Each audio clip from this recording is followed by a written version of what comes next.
완벽 판매 돌파. 재구매 압도적 판매. 남지연 알부민 더 진하게 더 고함량으로 25,500mg에서 31,040mg으로 알부민 복합물 제가 직접 배합했습니다. 남지연 원장의 알부민 2090 울트라 맥스. 간에서 매일 생성되는 알부민, 우리 몸속 혈장 단백질의 주요 성분. 혈액속 핵심 단백질로 영양소가 몸속 곳곳 제대로 전달되게 하는 영양 배달부. 건강상태 지표물질 알부민. 하지만 나이 들면서 알부민 생성능력 저하. 그래서 드셔야 합니다. 100% 덴마크산 알부민 함량 폭탄 31,040mg. 알부민 특성을 고려. 특허 6종이 집약된 특허 조성물 3종을 더. Welcome to my party, we're just getting started. A life is a dream or a nightmare scarring. Hand me a drink cause I think I'm gonna party. We're just getting started. A life is a dream or a nightmare scarring. Hand me a drink cause I think I'm going all in.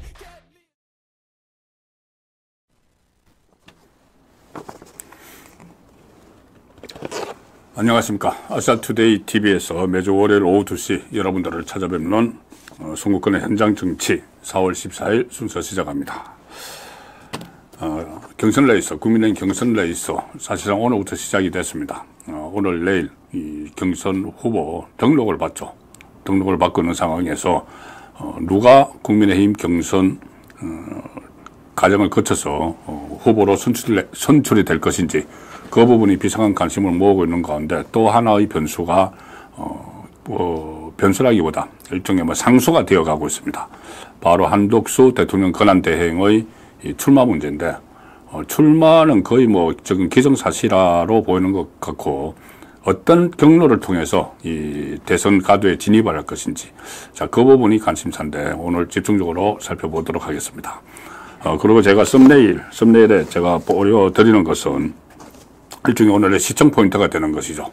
자, 이재명 꺾을 비책이 있다. 빅텐트 치고 당명 변경하는 방안, 여러 가지 다양한 이재명을 꺾는 방법들이 구상이 되고 있습니다. 이재명의 집권을 반드시 막아야 된다는 그런 공통점이 있기 때문에 여러 가지가 구상이 되고 있는데 제가 생각하는 이 방안을 오늘 하나 좀 설명을 잠시 후에 드리려고 합니다.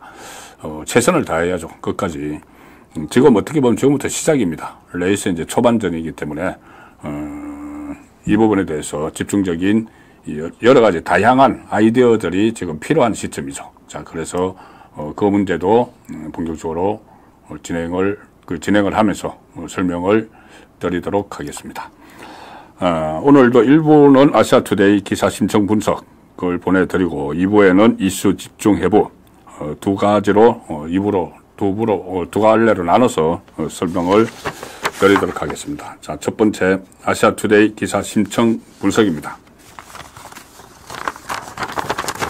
예, 첫 번째 아시아투데이 기사는 윤석열 전 대통령 첫 형사재판 출석입니다. 법정 내 촬영 불허.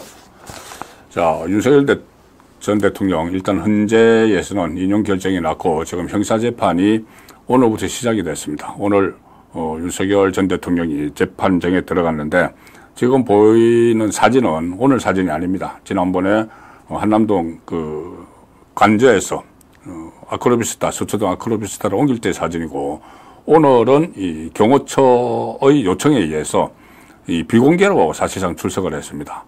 지하 통로로 들어갔고 지하 주차장을 통해서 바로 올라갔고 그리고 이 법정에서 앉아있는 사진이 촬영이 불허가 됐습니다. 공개가 안 됩니다. 그 전에 박근혜 전 대통령 같은 경우는 법정에서 앉아있는 사진이 공개가 됐는데 이번에는 지기현 부장판사가 비공개 결정을 했습니다. 경호처가 요청을 했고 그래서 오늘 그 사진은 없는데 일단 윤석열 전 대통령이 첫 형사재판 출석 법정 내 촬영은 불허가 됐고 혐의가 내란 우두머리 혐의죠. 첫 형사 재판이 이 열리는 서울중앙지법에 오늘 직접 출석을 했습니다.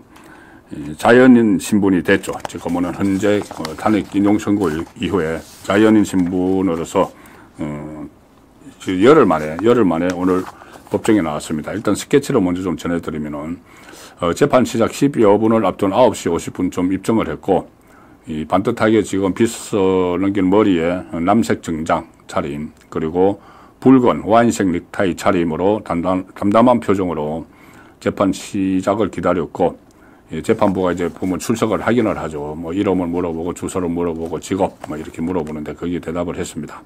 그리고 재판부가 국민 참여 재판을 원하느냐 했는데 이 윤곽근 변호사가 원하지 않는다고 했고, 윤석열 전 대통령도 목례로 원하지 않는다. 국민 참여 재판은 이 법원의 재판을 당당하게 받겠다는 이야기죠.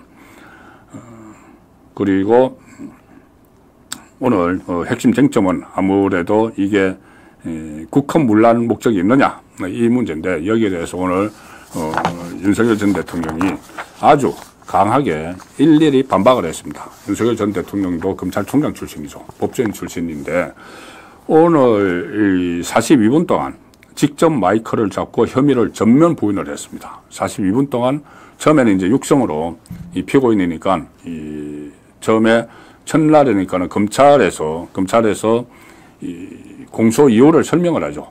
그러면 거기에 대해서 변호인 쪽이 보통 반박을 하는데, 오늘 윤석열 전 대통령이 직접 발언을 했습니다. 직접 발언을 했는데, 처음에는 그냥 발언을 하다가 나중에는 이제 그 재판부가 마이크를 줘서 마이크를 잡고 발언을 했는데, 무려 42분 동안 아주 그 격앙된 표정으로 또 목소리를 높이기도 하고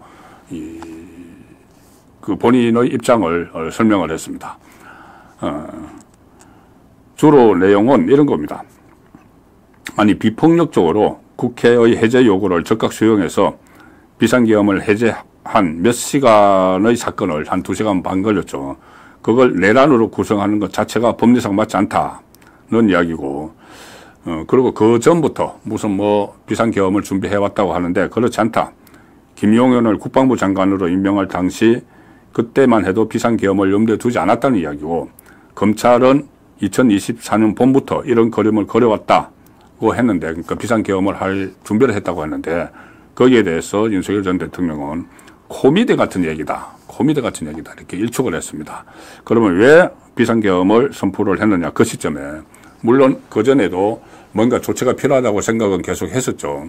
이 22번에 걸친 줄탄핵 그리고 예산폭거 이 부분을 보고 뭔가 국민에게 알리는 그런 조치가 필요하다고 생각을 하고 있었는데, 그 시점에 그 감사원장, 최재해 감사원장과 이창수 서울중앙지검장을 비롯해서 검사들까지 탄핵을 하는 것을 보고 사법기관이 이러다가는 완전히 흔들린다는 판단에서 이 계엄 선포의 원인이 됐다. 오늘 그런 설명을 했습니다. 그동안은 어떤 비상조치를 생각해 본 적은 없지만 야당의 감사원장과 서울중앙지검장 등 검사들에 대한 탄핵 발의 움직임을 보고 상당히 심각하다고 생각했다. 그리고 이 사람들 서울중앙지검장이나 감사원장을 탄핵한다는 것은 형사사법 질서에 치명타를 주는 것이다. 그래서 이런 그 경각심을 일깨우기 위해서, 그리고 이 계엄이라는 것은 이 쿠데타, 내란 이것과 완전히 다른 건데, 지금 민주당을 비롯해서 이 좌파들은 뭐 좌파라는 표현을 윤석열 전 대통령 쓴 것은 아니지만은 마치 계엄을 쿠데타, 내란과 동급으로 얘기하는 것 자체가 법적 판단을 멀리 떠난 것이 된다. 이건 법적 판단이 아니라는 이야기죠. 이 계엄을 선포한 것은 자유민주주의를 지키기 위한 것인데, 군정 그리고 쿠데타는 자유민주주의를 붕괴시키는 일이다. 그러니 이것을 비상계엄 선포는 대통령 헌법에 보장된 대통령의 권한인데, 이것을 마치 비합법적이고 불법적인 쿠데타나 이 어떤 내란, 이렇게 그 내란이라는 것은 정권을 갖고 있지 않는 쪽에서 정권을 잡기 위해서 하는 거죠. 그런데 비상계엄은 정권을 갖고 있는 쪽에서 하는 겁니다.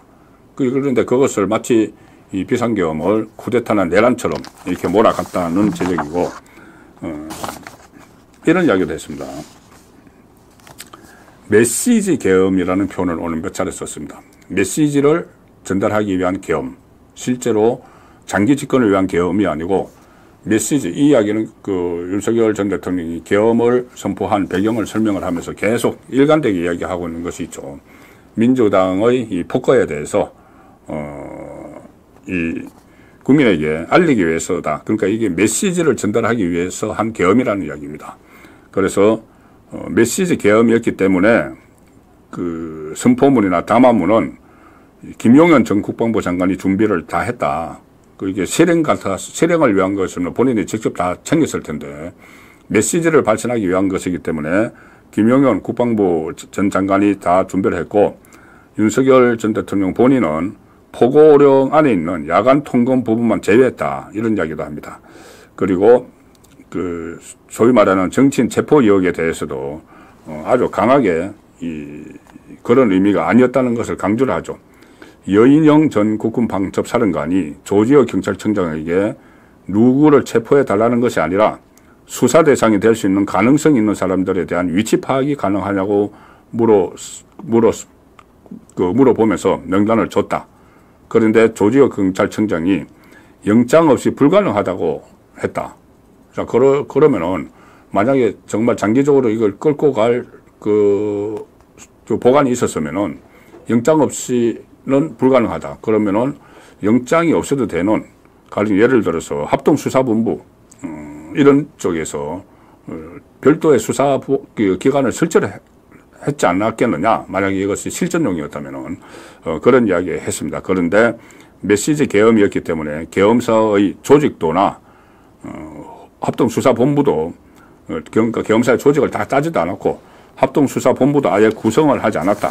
이렇게 오늘 설명을 했습니다. 그리고 이 말이 저는 상당히 좀 와닿는 이야기인데 검찰 이제 수사 기록이 있죠. 군사령관들이나 경찰 간부들을 수사를 해서 기소장을 내놓은 그 수사 기록에 대해서 윤석열 전 대통령이 이렇게 이야기합니다.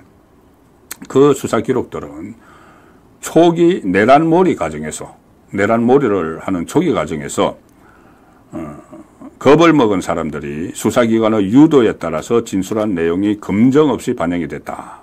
검증 없이 검찰 조서에 반영이 됐다는 이야기입니다.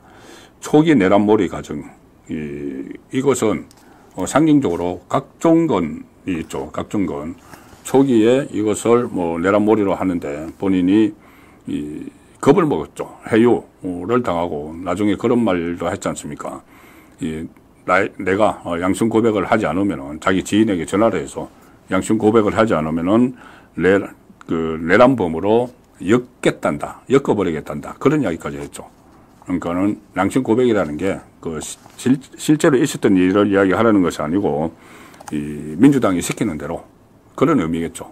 그렇게 하지 않으면은 내란범으로 엮어버리겠다. 이런 협박을 받았다는 이야기를 사실상 실토했습니다. 그런데 그런 부분들이 헌재에서 전혀 다뤄지지 않고 그냥 이제 인용 결정이 나왔기 때문에 이 절차상의 문제, 이 부분이 상당히 논란이 되는 것이고 또 이 지기현 부장판사가 이 재판을 이제 진행을 하는 지기현 부장판사가 이 절차상의 문제를 제기를 하면서 윤석열 전 대통령에 대한 구속을 취소를 했죠.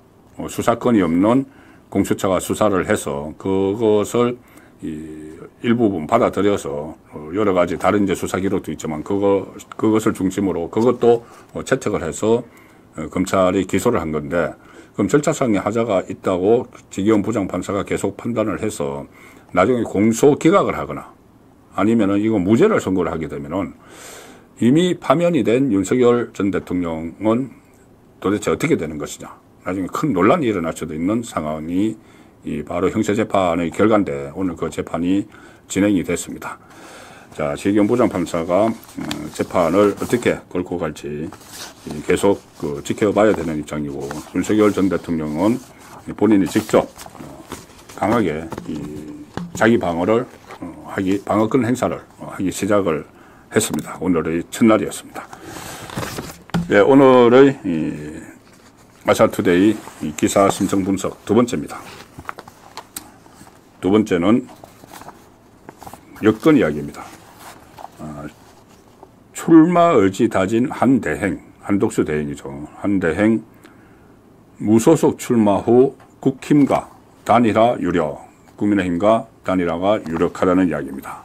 일단은 그 무소속 출마를 한다는 이야기인데, 우선 이 기사 내용부터 소개를 드리겠습니다. 아시아투데이 기사입니다. 한독수 대통령 권한대행의 대선 출마가 사실로 지금 굳어지고 있다. 사실로 굳어지고 있고, 한 대행은 출마 의지를 확고히 다진 가운데 언제 어떤 방식으로 출마 선언을 할지 고심을 하고 있다. 출마 시나리오는 두 개다. 먼저 국민의힘 경선에 출사표를 던지고 경선 레이스에 참여하는 방식이 있고, 한 대행이 국민의힘 대선 후보로 나오려면 경선 레이스에서 승리해야 하는데 일단 시간이 촉박하다. 국민의힘 경선 레이스에 뛰어들려면 15일까지 대선 출마 의지. 그러니까 오늘 내일 지금 그 접수를 받고 있죠. 그러니까 경선 레이스에 들어가는 건 사실상 불가능하다고 이제 볼 수가 있습니다. 어쨌든 그런 이제 옵션이, 그런 선택지가 하나 있었는데 이것이 이제 지나갔다. 왜냐하면 오늘 내일 등록을 하는데 오늘 내일 그리고 모레까지 3일 동안 국회에서 대정부 질문도 있습니다. 한독수 대행이 직접 국무총리로서 나가지는 않지만 대통령 권한 대행이기 때문에 어쨌든 그 국무위원들을 상대로 대정부 질문을 하는데 국무총리 겸 대통령 권한 대행이 사퇴를 해버릴 수는 없는 것이죠. 그래서 경선 레이스에는 일단 불참을 한다. 그리고 또 하나, 경선 레이스는 지금은 초반에는 예비 경선에는 불참을 하지만 나중에 4강이나 2강이 하는 본경선에 들어갈 수도 있지 않느냐, 이런 그 이야기도 나옵니다. 왜 그러냐면은 한교안 전 총리 때 그런 게 있었죠. 한교안 전 총리가 박근혜 전 대통령이 이 탄핵이 인용이 되고 나서 조기 대선이 열렸을 때, 그때 한덕수 지금 국무총리 겸 대통령 권한 대행처럼 한교안 국무총리 겸 권한 대행이었는데 대선 그 주자로서 지지율이 상당히 높았습니다. 그때 범여권에서 1위가 나왔죠. 그래서 그때도 한교안 차출론이 있었는데 이 한교안 대행이 그 포기를 했습니다. 그런데 그때도 그 처음에 경선에서 처음부터 참여하기 어려우면은 중간에 그 끼어 들어가는 뭐 4강이나 이따 끼어 들어가는 이 한교안 특례라는 이야기가 그때 나왔습니다. 그 특례 조항을 넣는다는 이야기죠. 그런데 그게 나중에 이제 한교안 전 총리가 출마를 포기하면서 무산이 됐는데 지금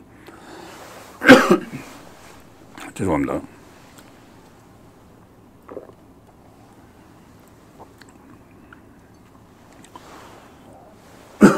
지금 비슷한 맥락에서 한덕수 특례 이야기도 나오지만은 지금 그것도 이제 시간적으로 너무 촉박하고 결국은 이 무소속으로 갔다가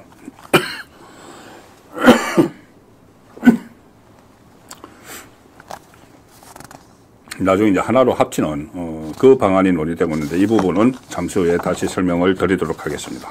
이슈 집중해보 시간에 한번 다뤄보도록 하겠습니다. 네, 오늘 아시아투데이 지면 신청 분석 세 번째입니다.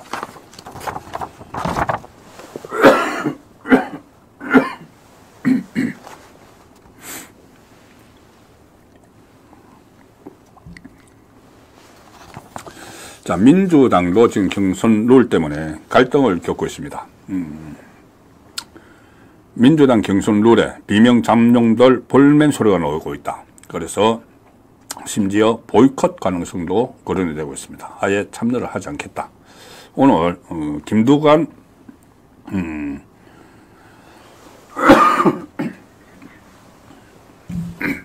김두관 전 의원이 보이콧 비슷한 이야기를 했는데 과연 실행을 할지는 좀 지켜봐야 되는 상황입니다.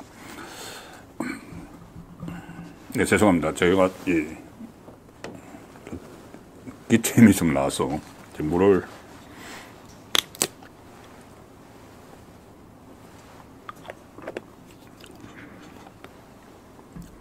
네, 일단 기사 내용을 먼저 소개를 드리겠습니다.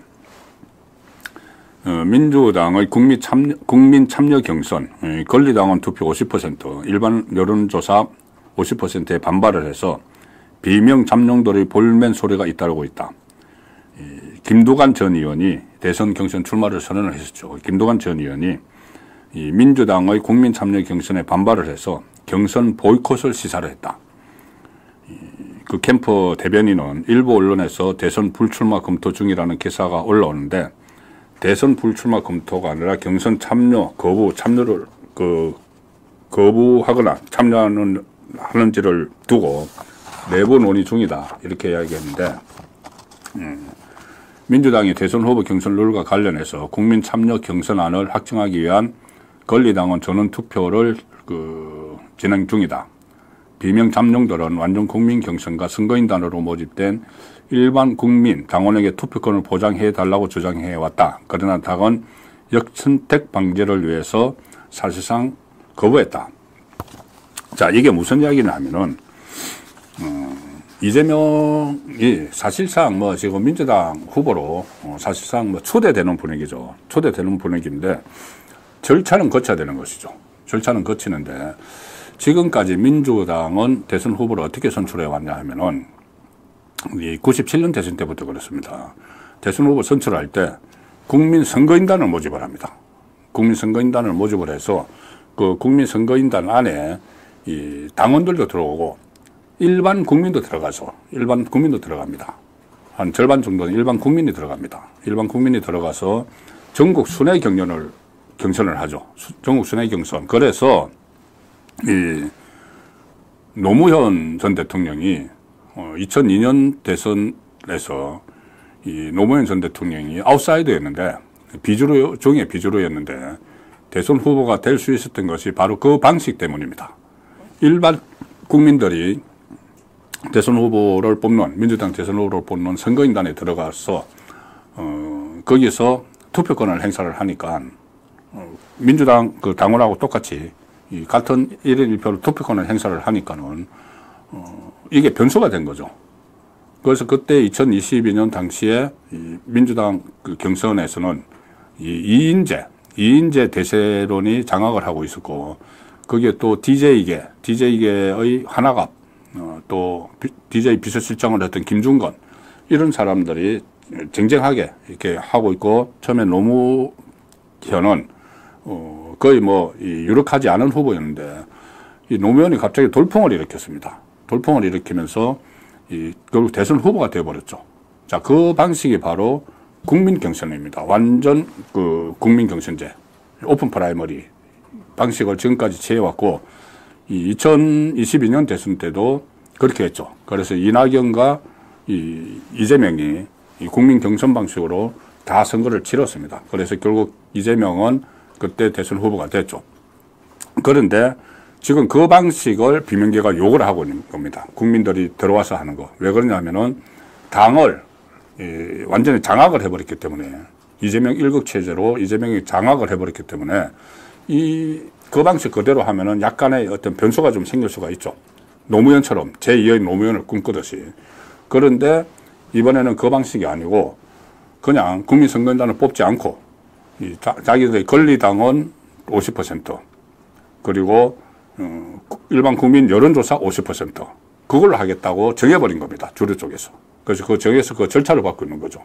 그렇게 되면은 일반 국민이 그 여론조사를 하는 게 아니고 일반 국민이 그러니까 들어가서 투표권을 행사하는 게 아니고 좀 다른 이야기죠. 투표권을 행사하는 게 그 지금까지 해왔던 건데 그게 아니고 일반 국민은 여론조사에만 응하게 된다. 여론조사에만 응하는데 거기도 또 역선택 방지를 넣는다. 민주당 지지층과 무당층만 한다. 자, 그러면 완전히 방식이 다른 거죠. 그렇게 하니까 민주당에서 반발이 일어나는 겁니다. 비명계에서. 왜 지금까지 해오는 것을 바꾸느냐. 그런데 이재명은 그것을 이제 바꿔버렸죠. 왜 그러면 이재명은 왜 이것을 또 바꾸느냐 하면은 제2의 노무현 같은 사람이 나타날까봐. 그 방식 그대로 하면은 본인이 지금 당원 중심의 정당 해서 당원 중심 정당이라는 것은 실제로 당원의 역할을 막 강화를 시켜서 개딸을 중심으로 그 권리당원이 형성이 되어 있죠. 민주당은 개딸을 중심으로. 그리고 그 당원들이 이재명의 존립 기반입니다. 그 존립 기반이기 때문에 당원 중심으로 계속 가고 그러기 위해서는 국민선거인단에서 일반 국민이 못 들어오게 해야 되는데 명분은 이제 그렇게 이야기를 안 하고 역선택이 될 수 있다. 가령 예를 들어서 이낙연하고 할 때 이재명 쪽에서 그런 이야기를 했습니다. 이낙연 쪽에서 어떤 특정 종교 집단하고 연결에 대해 있어서 그 사람들이 이낙연 쪽으로 대거 들어왔다. 선거인단을 모집을 하니까. 그리고 이 국민의힘 지지자들이 또 대거 들어왔다. 그래서 역선택을 했다. 그래서 그때 이낙연한테 질 뻔했다. 이거죠. 그래서 이번에는 그걸 방지하기 위해서 그냥 국민 그 여론조사로 돌리고 그것도 이제 역선택 방지하는 민주당과 중도층만 하는 거다. 이렇게 명분은 내세웠지만 실제로는 그런 위험성, 노무현 같은 사람이 나타날 위험성, 노무현처럼 대선 후보는 되지 않더라도 누군가 바람을 일으킬 이재명 외에 누군가 그 가능성을 차단을 해버리는 것이고, 그 다음에 가장 큰 목적은 자기 이재명이 지지 기반인, 이재명이 존립 기반인, 그동안 본인이 당대표하면서 막 뽑아놨던 개딸들, 그리고 권한을 많이 줬죠. 당원들에게. 대의원 권한을 깎아내려고 당원들에게 권한을 주는데 그 권리당원들, 개딸들을 챙겨야 됩니다. 그래서 이 개딸 중심의 이 경선 룰을 만든 것이고, 또 하나는 이 선외경선처럼 그렇게 국민선거인단으로 하면은 그때 이낙연에게 한번 질 뻔했죠.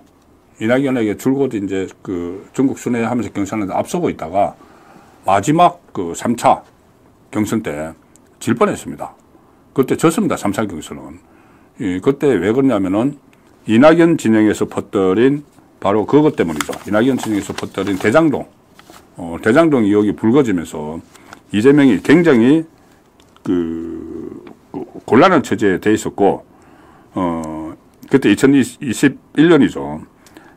완전히 앞서가던 이재명이 대장동 논란으로 그때 3차 선거인단 투표가 있었는데 거기서 이낙연에게 일격을 당했습니다. 무려 그때 어떻게 나왔냐면은 이낙연이 62.4%, 이재명이 28.3%. 그 앞에 이제 이겨놓은 게 있기 때문에 이재명이 후보가 됐지만은 대장동 이후에 대장동 이후에 나온 선거인단 투표에서는 압도적으로 져버렸죠. 그래서 그때 결선 투표까지 갈 뻔했는데 그때 뭐 해석상의 차이로 뭐 정세균을 비롯해서 중간에 포기한 사람들의 표를 어떻게 처리할 것이냐 그거 하다가 결국 결선 투표 안 갔죠. 그렇게 만들어준 게 그때 또 송영길이고 당시 대표인.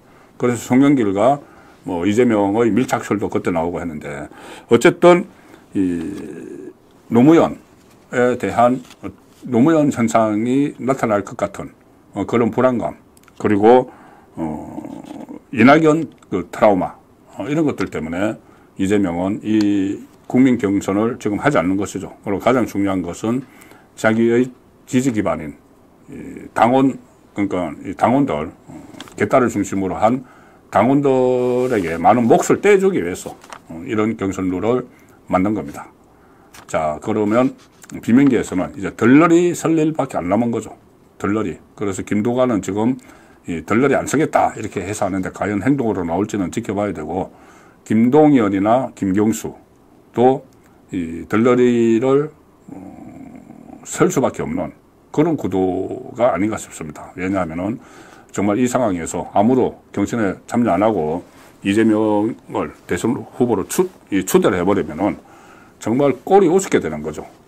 그리고 이 김동연은 뭐 별개로 치더라도 김경수 같은 경우는 이번에 이 출마를 해서 한 2등이라도 하면은 또 다음을 기약할 수 있는 이런, 자기들이 이제 정치적으로 셈법이 막 복잡하기 때문에 이런 경선 룰을 놓고 지금 논란을 벌이고 있지만은 어떻게 하든 이재명이 대선 주자가 대선 후보가 될 텐데, 그렇다고 해서 이재명 앞에 탄탄대로만 있는 것은 아닙니다. 그것은 잠시 후에 제가 사법위기를 새로운 걸 하나 좀 제기를 해 드릴 겁니다. 예. 오늘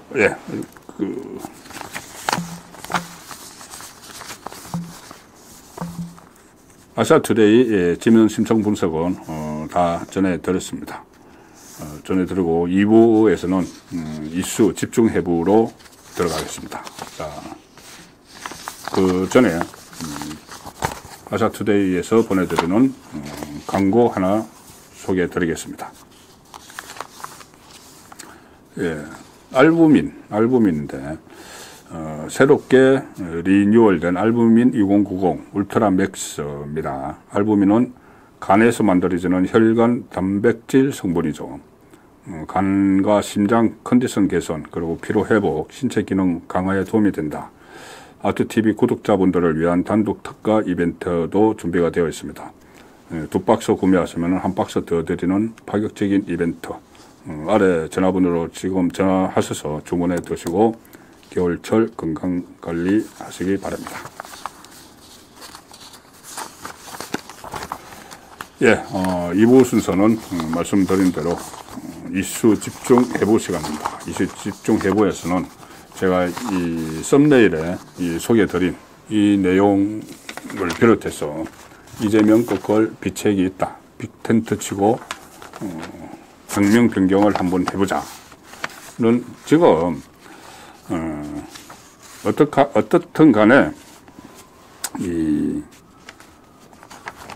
이재명의 집권을 막아야 된다는 공감대는 강범하게 형성이 되어 있습니다. 그런데 이재명 집권을 어떻게 막을 것이냐. 일단 정치적으로 빅텐트를 쳐서 그러니까는 이재명 대 반 이재명 구도를 형성을 해야 된다는 그 이야기가 지금 많이 나오고 있습니다. 많이 나오고 있는데 또 한편에서는 이재명의 이 사법 리스크, 사법 위기가 결국 지금 다 끝난 것 같지만 그렇지도 않다는 분석도 있습니다. 우선 그 사법 위기를 이재명이 완전히 벗어났는가 그 부분부터 제가 한번 좀 정리를 하고 넘어가겠습니다. 지금 경선 레이스 들어가면은 양쪽에 모든 것이 거기에 이제 이슈가 그 이목이 집중될 텐데 그중 이재명의 그 재판은 도대체 어떻게 할 것인가? 자, 그 부분을 먼저 좀 살펴볼 필요가 있을 것 같습니다. 일단 가장 그 눈앞에 닥쳐 있는 이재명의 사법 위기는 아무래도 그 공직선거법이죠. 1심에서 징역 1년에 집행유예 2년을 받은 것을 2심 재판부 최은정 재판부가 정말 황당하게 무죄를 선고를 해버렸습니다. 그리고 그게 이제 이 상고심, 대법원 상고심에 가 있는데 이 상고심에서 그때 파기자판 이야기도 한창 나왔죠. 파기자판. 파기 한 속만 많이 들어보셨을 텐데 파기자판 제도도 있다. 고등법원으로 그 사건을 돌려보내지 않고 바로 대법원에서 판결을 하는 파기자판 이야기가 그때 주진우 법률위원장, 국민의 법률위원장이 계속 제기를 했습니다. 그런데 이제 파기자판은 시간적으로 사실상 좀 어려워졌다는 이야기인데 어떻든 지금 그 대법원의 속도가 굉장히 빨라지고 있습니다. 이 문제에 대해서 이재명의 선거법 상고심에 대해서 재판 준비 상황이 예상 밖으로 지금 빨리 진행이 되는데 그때 이재명이 김어준 프로그램 나가서 그런 이야기를 했죠. 이 대법원 재판은 절차를 준비하는 데만 한 2달 걸린다 이렇게 이야기를 했습니다. 2달 걸린다. 왜 그렇게 생각을 했냐면은 무슨 뭐 대법원에서 그러니까 어떤 그 상고장을 뭐 상고 이어서 뭐 이런 것을 제출을 하는 기한이 뭐 며칠 이내, 뭐 60일 이내, 30일 이내, 막 그런 뭐 일주일 이내, 뭐 20일 이내 이런 게 있습니다. 그 다 합하면 이제 한 60일 된다는 이야기죠. 그걸 질질 끌면은 이 2달을 끌고 그다음부터 재판 들어가면은 3개월 내에 못 나온다. 633 3개월 내에 못 나온다. 자, 이런 주장이었죠. 그런데 변수가 하나 생겼죠. 큰 변수죠. 이재명이 재판을 끌 수가 없습니다. 왜냐하면은 본인은 2심에서 무죄를 받았기 때문에 무죄를 받아서 재판을 끌 수가 없는 상황이 된 거죠. 그러니 검찰에서 지금 아주 신속하게 이 재판 절차를 진행을 하고 대법원도 거기에 맞춰서 착적 진행을 하고 있어서 원래 한 그 60일 정도까지도 걸릴 수 있는 그 재판 준비 절차가 다 완료가 돼 버렸습니다. 완료가 돼서 그 지금 부도 배당이 됐죠. 대법원 3부로 배당이 된 상황이어서 이게 대법원의 의지만 있으면은 6월 3일 대통령 선거 이전에라도 이 판결이 나올 수 있는 대법원 확정 판결이 나올 수 있는 그 정도로 지금 빨리 진행이 되고 있고 검찰도 지금 여기에 총력을 다하고 있습니다. 최근에 이제 300쪽에 달하는 항소 이유서를 냈는데, 이 2심 판결문, 2심 법원의 이 무죄를 내린, 어처구니 없는 무죄를 내렸죠. 막 이재명의 거짓말 한 것들을 막 부분 쪼개가지고 무죄를 내렸는데, 그 2심 판결문의 3배에 달하는 300쪽의 항소 이유서를 제출을 했습니다. 제출을 해서, 이번에 다시 반드시 이제 유죄로 끌어내겠다는, 그런 각오를 밝혔고, 심지어, 또 재판부가, 2심 재판부가 9가지의 범죄를 저질렀다. 이런 식으로 하면서 또 2심 재판부 판결이 말이 안 된다는, 이런 또, 상고 이유서도 그 안에다가 포함을 시켰습니다. 그래서, 대법원이 이걸 이제 어떻게 판단을 할지, 일단은, 빨리빨리 진행을 하면은 6월 3일 전에 결과가 나올 수가 있다. 그런데, 파기 재판보다는 지금 상황에서는 검찰이 이렇게 적극적으로, 대응을 하게 되면은, 유죄 취지로 또 파기환송을 할 수가 있다는 이야기도 나옵니다. 근데 유죄 취지로 파기환송을 하게 되면은, 다시, 고법에 가서 이렇게 재상고를 하고 이렇게 과정이 있기 때문에 6월 3일 이전에, 완전히 끝나지는 않겠지만은 6월 3일 이전에 대법원에서 유죄 취지로 다시 돌려보내는 그 상황만 돼도 이재명을 찍을 수가 없겠죠. 그것은 사실상 대법원에서 확정한 거나 마찬가지인데 찍을 수가 없습니다. 그래서 그것이 아직도 이재명의 6월 3일까지 사법 변수가 완전히 사라진 것은 아니다. 이 말이 이제 법조계에서 나오고 있습니다. 물론 지금까지 이 법원이 너무나 엉터리 판결을 많이 했기 때문에 이 대법원에서 그러니까 검찰의 상고를 기각을 해버리는 결정도 나올 수가 있죠. 조기 대선 전에 이재명에게 날개를 달아주기 위해서 아예 무죄로 확정을 해버리는 그 결정도 나올 수가 있습니다. 왜 그런 것까지 저희들이 걱정을 해야 되냐 하면은 이게 최근 들어서 재판부 판결이 너무 황당한 것들이 많이 나오고 있죠. 헌법재판소도 마찬가지입니다. 헌법재판소도 판사 출신들이죠. 거기서 완전히 정치적인 결정을 내렸고, 그 다음에 이재명에게 2심에서 무죄를 선고한, 또 1심에서, 위정교사 1심에서 이재명에게 무죄 선고한 김동현, 2심 선거법에서 무죄 선고한 최정은인가, 고법, 그 재판부, 그리고 최근에 또 김만배, 1심에서 2년 4개월 받은 걸 2심에서 무죄로 내려준 또 재판부. 법원이 워낙 이상한 판결을 지금 많이 내리고 있습니다. 그 전에 법원의 이재명이 수건 사업을 다 들어주고, 무슨 법관 임용 기준, 막 낮춰주고, 이런 부분들이 또 법원의 예산을 대폭 올려주고, 이런 부분들이 조금 영향을 미치는 건지, 모르지만은, 그럴 가능성도 전혀 배제할 수가 없죠. 이상한 판결이 나오기 때문에 이게 또 이재명에게 면죄부를 주는 것 아닌가, 이런 우려도 있기는 있습니다. 그렇지만 정말 대법원답게 정확하게 다시 결정을 내린다면은 이게 유죄 취지로 고법으로 돌려보내는 6월 3일 이전에 그런 결정만 나오면은 이 선거에 선거판이 뒤집어지는 그런 결과도 여전히 가능성이 남아있다는 말씀을 드립니다. 조희대 대법원장이 침묵하고 있으면 안 됩니다. 이 상황에서. 조희대 대법원장이 한 3가지를 정리를 해야 되는데, 한 가지는 간략하게만 말씀드리면은 제가 신문 칼럼에도 썼지만은 조희대 대법원장이 침묵을 하면 안 되고 3가지를 정리를 해야 됩니다. 하나는 뭐냐면은 바로 말씀드린 이 통합선거법, 여기에 대해서 신속히 대선 전에 결론을 내려야 된다.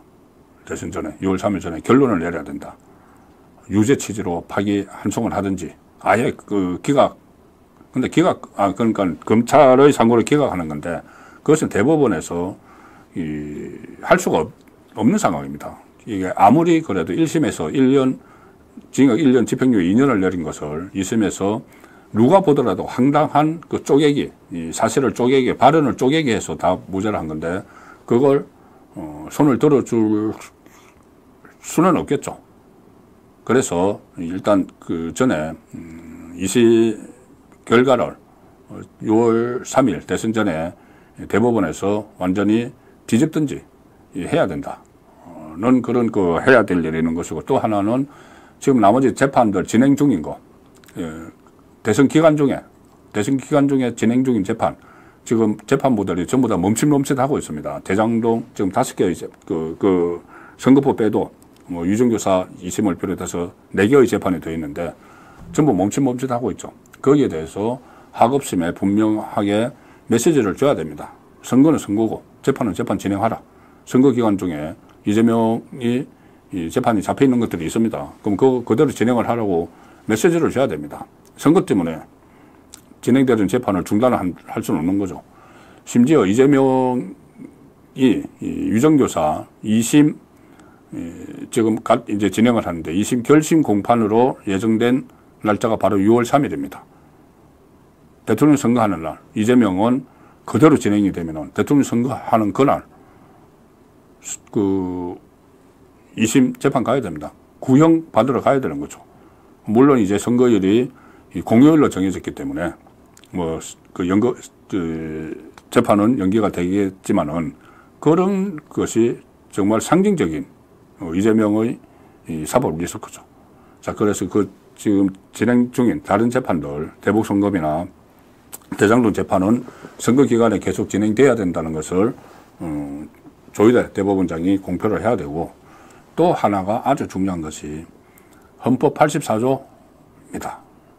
만에 하나, 그러니까 불소추 특권, 만에 하나 이재명이 정말 만에 하나 집권을 하게 되면은 대혼란이 올 텐데, 지금 진행 중이던 재판은 어떻게 될 것인가? 그것을 계속 진행을 해야 된다는 것이 정설이죠. 법적인 정설이죠. 그러면은 바로 대법원에서 유죄 확정 판결 하나만 나오면은 이재명은 만에 하나 집권을 하더라도 쫓겨납니다. 쫓겨나서 다시 조기 대선을 해야 되죠. 그걸 막으려고 이재명이 이제 가전 수단을 다 할 텐데, 그래서 84조 나중에 유권 해석을 헌법재판소에서 받으려고 그 사전 포석으로 지금 이 대통령목 2명을 한독수가 임명하는 것이 아니고, 대행이 임명하는 것이 아니고, 자기가 집권하고 나서 자기 편 2명을 임명을 하려고 지금 한독수가 이 2명을 미리 지명을 하니까 탄핵을 하겠다고 하고 얼음장을 놓고 있는 거죠. 현재 나중에 자기 문제, 헌법 84조 해석을 가져가기 위해서. 자, 그런데 그것은 나중에 문제고, 지금 대법원, 이게 어느 쪽에서 유권 해석을 해야 될지 정해진 게 없습니다. 그거는 지금 상황에서는 대법원장이 그 부분에 대해서 가이드라인을 밝혀야 됩니다. 워낙 큰 혼란이, 대대적 혼란이 예상이 되고 있기 때문에 헌법 84조 불소추 특권은 재판이 진행되던 것은 계속 진행된다. 아니면 아예 그냥 그것은 중단된다고 하고 비판을 받든지, 지금 결정을 해줘야 되는 것이 조희대 대법원장인데, 지금 이 모든 사안에 그냥 침묵을 하고 있는 것은 절대 바람직하지 않고 그것을 받아들이기 어려운 겁니다. 자, 이런 이제 사법적으로도 이런 여전히 대선 전에 이재명이 치명타를 맞을 가능성을 배제할 수가 없는 상황입니다. 자, 이 상황에서 그럼 여권 움직임을 살펴보면은 일단 국민의힘 경선 먼저 말씀을 드리죠. 국민의힘 경선이 두 사람이 포기를 했죠. 오세훈 서울시장하고 유승민 전 의원이 경선에 참여하지 않겠다, 이렇게 포기를 하면서 좀 경선 분위기가 좀 달라지고 있습니다. 두 사람이 이제 포기한 결은 조금 다릅니다. 오세훈 시장이 오세훈 시장은 경선 포기가 곧 대선 포기입니다. 대선 포기 때 유승민 전 의원은 국민의힘 경선 참여는 포기를 하지만은 대선은 포기가 않는다고 이야기를 했습니다. 처음에 이 경선 참여 포기, 이것이 이 대선 포기로 읽히니까 언론에서 이제 그렇게 해석을 하니까 유승민 전 의원 쪽에서 불화불에 언론사에 연락을 해서, 아니 이것은 이 대선 자체를 포기한다는 것이 아니고 국민의힘 경선에 나가지 않는다는 이야기다. 이렇게 정정을 해달라고 이야기를 했습니다. 이 말은 무슨 말이냐면은 국민의힘 경선에는 나가지 않되 나중에 본선 때 무소속으로 출마를 하겠다는 이야기죠. 본선 때 무소속으로 출마를 하겠다는 건데 여기도 두 가지 저의가 있습니다. 순수하게 그러면 무소속으로 나갈 거냐. 나중에 그 본선에서 아니면은 지금 한독수 대행을 놓고 이야기하는 것처럼 빅텐트를 칠 때 그 빅텐트에 이 본인도 들어가서 거기에 그 단일화를 하는데 거기에 참여를 하려고 하는 것이냐. 이 두 가지가 있는 거죠. 만약에 후자 같은 경우는 이거 상당히 어떻게 보면 말이 안 되는 이야기죠. 본인이 이 경선에 자신이 없어서 후보가 될 자신이 없어서 빠졌는데 나중에 경선을 치러서 다 치러가지고 들어오는 이쪽하고 거기에 이제 끼어들어서 한독수도 그 들어오고 해서 거기서 단일화 하겠다. 이거 말이 안 되죠. 그 일종의 특혜죠, 특혜. 유승민은 이제 그렇게 되면 자기 특혜를 달라는 이야기가 되는 건데 한독수하고는 결이 다르죠. 한독수는 당 밖에 있는 사람이고 당 밖에서 영입을 하려고 하는 사람이고 이 유승민은 당 안에 있는 사람인데 당 안에 경선 주자로 사실상 뛰어들었다가 등록을 앞두고 포기를 하는 건데 그런 특혜를 줄 수가 없는 것이죠. 자, 그 점이 이제 오세훈 서울시장과는 다르다. 오세훈 서울시장은 일단 아예 자체를 접었습니다. 자체를 접었는데 왜 이 두 사람이 접었는지 그 부분은 언론에서 많이 보도가 됐으니까는 특히 유승민 같은 경우는 이 역선택 방지 조항 그리고 여기에 이제 어떻게 불만을 품은 거죠. 처음에 유승민은 계속 100% 국민 여론조사를 하자고 이야기를 했습니다. 왜냐하면은 본인은 역선택을 많이 받으니까 민주당이나 아니면은 조국당이나 뭐 이런 데 지지하는 사람들이 유승민을 지지하죠. 이준석 당이나. 그래서 역선택 방지 조항이 없으면은 그 사람들을 전부 다 100% 그 사람들까지 참여를 해서 국민의힘하고 다 같이 참여를 해서 하면은 본인이 대선 후보가 될 수 있다는 이야기죠. 어떤 여론조사 보면은 유승민이 그런 1등에 나오는 게 있습니다. 근데 민주당 지지층이나 아니면은 조국당이나 이준석 당 지지층이 가표집이 되어 있으면은 유승민이 1등으로 옵니다. 그런데 국민의힘 지지층만을 놓고 보면은 거의 뭐 꼴찌 바닥으로 나옵니다. 그러니 유승민은 다 집어넣어서 하자는 이야기죠. 역선택 방지도 하지 말고 그냥 일반 그 여론조사 업체에서 하는 것처럼 하자는 이야기죠. 그러면 어떤 결과가 되느냐. 그래가지고 만에 하나 유승민이 이제 그런 식으로 해서 후보로 뽑힌다. 국민의힘 후보로 뽑힌다. 100% 자기 주장대로 역선택 방지 조항 넣지 말고 100% 국민 여론조사만 당원은 필요 없고 자 그래서 뽑힌다. 이게 지금 그렇게 뽑자는 게 유승민의 주장입니다. 그런데 그렇게 뽑혀서 국민의힘 후보가 된다. 대선 후보가 된다. 그러면은 민주당에서는 이재명이 대선 후보가 된다. 두 사람이 이제 본선에 들어갔을 때 자 여론조사에 응답을 하면서 유승민을 지지를 한다고 했던 민주당 유권자들, 민주당 지지층들을 이 사람이 본선에서 그럼 자기가 국민의힘 후보로는 유승민 이렇게 해줬는데 민주당 지지자가 이재명하고 유승민이 붙으면 유승민을 찍겠습니까? 안 찍죠. 이재명 찍죠. 그래서 이게 역선택 방지 조항을 두지 않으면은 그런 어처구니 없는 상황이 올 수 있기 때문에 역선택 방지 조항을 뒀는데 이게 또 못마땅해서 또 2차, 3차 경선은 당원 50%, 여론조사 50% 한다고 해서 이게 못마땅해서 유승민은 지금 경선 불참여를 선언을 한 겁니다. 자, 그 상황에서 이제 제가 본격적으로 썸네일에 말씀드린 이재명 거꾸로 비책이 있다. 빅텐트 치고 당명 변경하자. 자, 이것은 저도 너무나 걱정이 되니까는 이재명이 집권을 하게 되면은 대혼란이 오는 것은 물론이고 대대적인 정치 보복이 일어날 것이고 그러니까 세 가지 재앙이 저는 온다고 봅니다. 이재명이 만약에 집권을 하게 되면은 첫 번째는 대혼란. 조금 전에 말씀드린 대로 이 재판 중인 거, 이거 어떻게 될 거냐. 헌법 84조.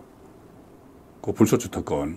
이거를 본인이 우기면서, 아니야, 내 재판은 중단돼. 이러고 막 나가면은, 가만 있을 수가 있습니까? 그 상황에서. 본인 마음대로 헌법을 해석을 해버리는 건데. 자, 그러면은, 이 대혼란이 일어나서, 대대적인 집회가 일어날 것이 불을 보듯 뻔하고, 또 하나는 그 상황에서 그럼 5년, 그 본인 말대로 5년 동안 이제 재판이 안 열린다. 그럼 5년 후에 만에 하나 이재명이 집권을 해서 5년 동안 대통령 하다가 5년 후에 내려온다. 그럼 그때부터 다시 해야 된다는 이야기죠. 이게 말이 됩니까? 그럼 2심 하던 거는 2심부터 다시 하고, 유정조 사건에 2심부터 다시. 그리고 만약에 선거법 그 결론 그때까지 안 나오면은, 그러면 선거법은 5년 후에 대법원에서 다시. 그러면 이 세계, 대북송금, 대장동, 뭐 법인카드, 이것은 1심부터 다시. 그러면 그때 재판부는 다 바뀌어 있고, 대법원도 다 바뀌어 있고, 어디서부터 시작을 해야 되죠? 그러면 그런 혼란을 막기 위해서 이재명은 강수를 둘 겁니다. 무슨 특별법 같은 것을, 특별법을 만들어서 아예 다 없애버리는 거죠. 뭐 민주당 다수당이겠다. 그때 되면은 거부권 행사할 사람도 없겠다. 아예 특별법으로 자기 죄를 다 없애버리는 겁니다. 그것도 충분히 할 수 있는 그런 집단이죠. 이 다 검사들이 사건 조작한 거다. 5개 다. 네, 5개 재판 받는 거 전부 다 검사들이 사건 조작한 거다. 그래서 오히려 그 검사들을 수사를 해서 처벌을 하는 그런 특별법을 만들려고 하겠죠. 그럼 대혼란이 일어나는 겁니다. 그래서 제가 이 3대 재앙이 온다는 게 첫 번째는 대혼란이 일어난다. 그 되면은 정치보복. 이재명이 지금까지 해온 행태들을 보면은 문재인과는 또 다른 형태의 정치보복이 일어납니다. 왜냐하면은 문재인이 딱 그걸 써먹었죠. 박근혜 전 대통령을 탄핵을 하는 국면에서 뭐 촛불민심, 이것을 전가의 보도처럼 써먹었습니다. 촛불민심이라는 걸 들이대서 탄핵도 했고, 그 다음에 대선 때, 문재인이 출마한 대선 때 촛불민심을 가지고 막 선거운동을 벌였습니다. 그리고 자기가 집권하고 나서는 촛불민심을 가지고 이른바 적폐몰이를 했죠. 적폐청산. 이게 촛불민심이야, 촛불정신이야 이러면서. 지금 이재명은 내란 종식을 그때의 촛불민심처럼 지금 써먹으려고 준비를 하고 있습니다. 프레임을 만들어서. 그때 이 우원식이 뭐 개헌 문제를 이야기하니까는 내란 종식이 문제다 이렇게 했죠. 자, 내란 종식 프레임으로 대통령을 탄핵을 했고, 그 다음에 대선에서 내란 종식을 해야 된다. 모든 다른 국민의힘이나 우파는 다 내란 동조 세력이다. 이렇게 몰아붙이고, 그 다음에 만에 하나 집권을 하게 되면은 내란을 완전히 종식을 해야 된다고 하면서 우파에 대한 대대적인 정치보복, 숙청 작업이 벌어질 겁니다. 문재인 정부 때 뭐 한 1000명 정도를 불러다가 한 200명을 기소를 하고 그 과정에서 극단적인 선택을 한 사람들도 있었는데, 그에 못지않은 피비린내가 나는 정치보복이 있을 겁니다. 그래서 그게 두 번째 재앙. 세 번째 재앙은 이 좌파 포퓰리즘적인 그 법안들을 무더기로 통과시켜서 거부권이 없으니까, 무슨 뭐 양곡법, 뭐 25만원 지원법, 뭐 노란봉투법, 이거 다 통과시키겠죠.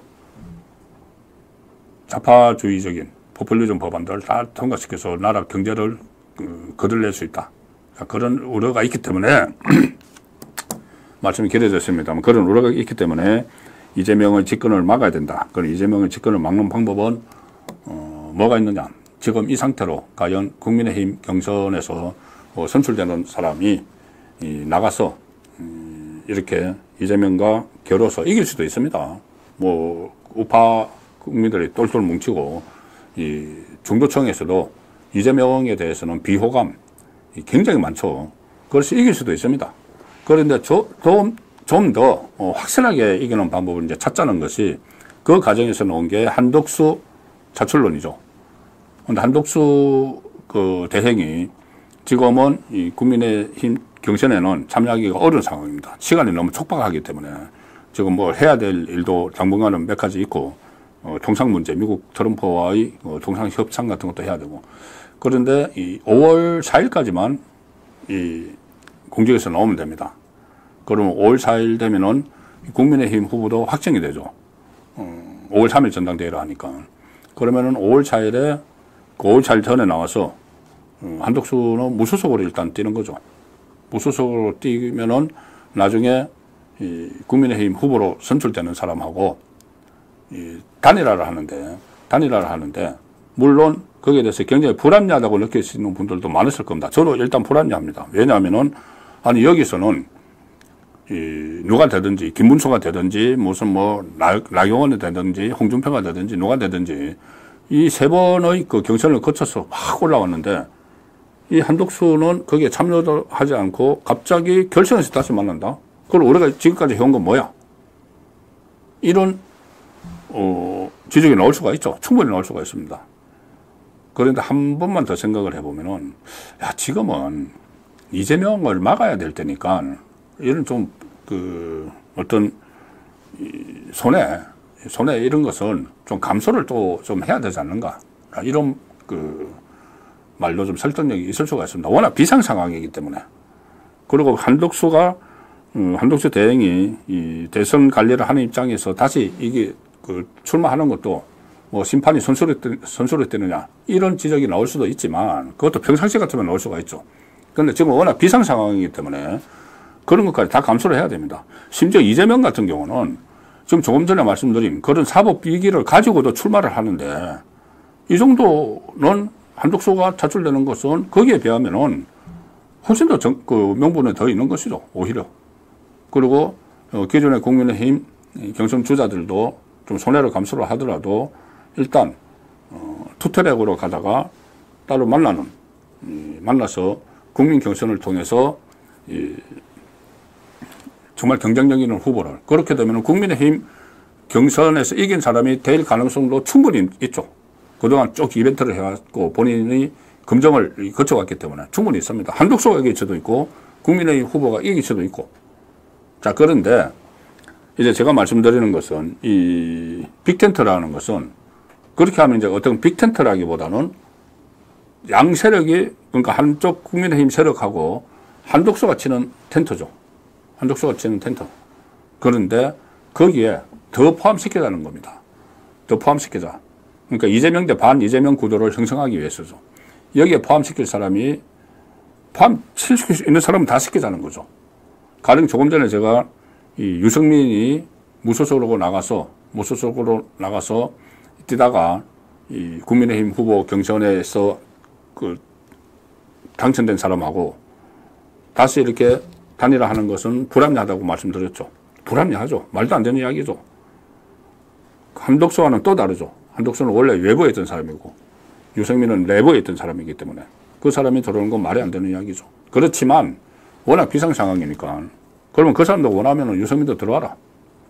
유승민이 지지세가 1%나 2%는 있을 것이기 때문에 들어와라. 는 이야기고 그 유승민이 들어와서 그때 그 국민 여론조사를 해가지고 유승민이 되면은 뭐 그것은 할 수 없는 이야기죠. 근데 그 가능성은 굉장히 낮죠. 근데 1%든 2%든 유승민의 지지세는 가지고 올 수가 있는 거죠. 그리고 또 심지어 이낙연 이야기까지 나옵니다. 이낙연 새미래 민주당인가요? 그 이낙연 그 고문인데 거기서도 지금 이재명과는 완전히 척을 졌기 때문에 이 빅텐트 안에 들어올 수도 있다는 그런 이야기가 정치권에서 나오고 있죠. 그러면은 이낙연은 어쨌든 호남 쪽이니까는 호남세가 좀 지지를 할 수 있는 사람들도 있고 다 들어오라는 이야기입니다. 그럼 이준석은 어떨까요? 이준석. 만약에 그때 돼서 좀 여론이 어떻게 변할지 모르지만은 이준석이 들어오면은 대선 승리 가능성이 높아진다. 그럼 이준석도 들어와라. 다만 이준석 같은 경우는 들어오면 워낙 분란을 일으킬 게 뻔하기 때문에 그것은 정말 이준석이 그때 완전히 커가지고 어느 정도 커서 뭐 5% 정도라도 뭐 가지고 있다면은 몰라도 그렇지 않는데 상징적으로 뭐 이준석을 데려오고 이건 안 됩니다. 그것은 더 얻는 것보다 잃는 것이 더 크기 때문에. 자, 그리고 그렇게 해서 그냥 그렇게 빅텐트를 해서 그러면 자, 이 사람은 이제 국민의힘과 무소속 단일 후보 이렇게 하는 것이 아니고 뭔가 또 새로운 것을 보여주기 위해서 그 상황에서 당명을 그 과정에서 당명을 바꿔버리는 거죠. 국민의힘 당명이 아니고 뭔가 새로운 출발을 알리는 의미에서 어쨌거나 그 윤석열 대통령이 임기가 중단됐기 때문에 새로운 출발을 알리는 의미에서 그리고 또 다른 사람들이 들어왔기 때문에 이 한덕수도 그렇고 또 가령 예를 들어서 뭐 이낙연 쪽에 들어오면은 그쪽도 당을 하고 있었기 때문에 그러면은 새로운 출발을 알리는 의미에서 당명을 개정을 해서 그 당의 후보 이름으로 단일 후보가 출마하는 겁니다. 그러면 그것이 가장 유력한 것이 지금 국민의힘에서 선출된 그 후보가 계속 쌓아왔기 때문에 가장 유력하고 그 다음에 한덕수가 될 수도 있고 뭐 다른 사람들은 될 가능성이 굉장히 낮죠. 근데 어쨌든 그 후보가 새로운 당의 후보로 우파 정당을 잇는 그러니까 국민의힘 계보를 잇는 그 당의 후보로 출마를 하는 자 이런 시나리오입니다. 이런 시나리오인데 저도 제 주변에 여러 정말 걱정을 하는 이재명이 당선되면 안 된다는 걱정을 하는 정치권 원로들도 꽤 있었습니다. 그분들과도 계속 이야기를 나눠서 그럼 이런 방안이 어떻게 했느냐 해서 이 방안이 나왔다는 것을 여러분들에게 그 설명을 드립니다. 그러면은 새로운 인물이 등장을 할 수도 있고 국민의힘에서 지금 유력한 뭐 김문수가 되든 이렇게 그 등장을 할 수가 있는데 장점 중에 하나는 국민의힘이 기존에 가지고 있던 어떤 조직력 그리고 자금력이 그대로 사장되지 않고 투입될 수 있다는 그런 점도 있다는 차원에서 이 방안도 거론이 되고 있습니다. 물론 앞으로 이 국민의힘 경선 드라마틱하게 전개가 될 것이고 여러 가지 변수들도 있겠지만 어쨌든 많은 아이디어들이 나와서 이재명을 끊고 이재명을 막아야 되기 때문에 이런 방안도 거론이 되고 있다는 것을 소개를 드렸습니다. 이제 오늘부터 본격적으로 시작입니다. 오늘 내일 국민의힘 경선 후보 등록을 받고 그 다음에 4강, 2강 압축이 되고 그 다음에 또 다른 트랙으로는 몇 사람들이 이제 출발을 하고 나중에는 빅텐트 안에 모여서 이재명의 집권을 저지를 하는 그런 대장정 그래도 뭐 한 50일 남았으니까 대장정이죠. 정치권에서 그 정도면 굉장히 긴 기간입니다. 대장정이 시작되는 월요일에 보내드린 선거권의 현장 정치였습니다. 오늘 준비한 순서는 여기까지입니다. 다음 주 월요일 다시 더 진전된 내용을 가지고 찾아뵙도록 하겠습니다.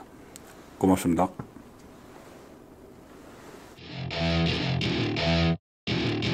Welcome to my party, we're just getting started. A life is a dream or a nightmare scarred.